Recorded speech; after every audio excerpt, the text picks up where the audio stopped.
মুহূর্তে আমি এমন একটা জিনিস দেখাবো, S23 আলট্রার যে কি ক্যামেরা লেভেল, যে কি অদ্ভুত, কি সুন্দর স্মুথ, আর কতটুক জুম তা দেখেন।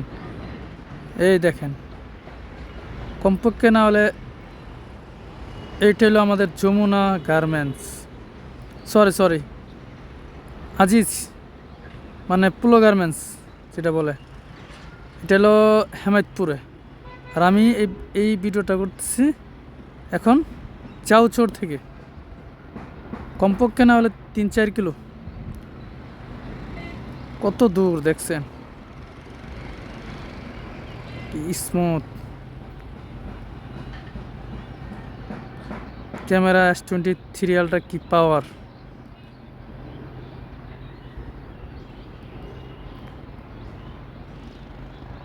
এখন আমি এমন একটি জিনিস দেখাচ্ছি, আমাদের বাংলাদেশের পতাকা।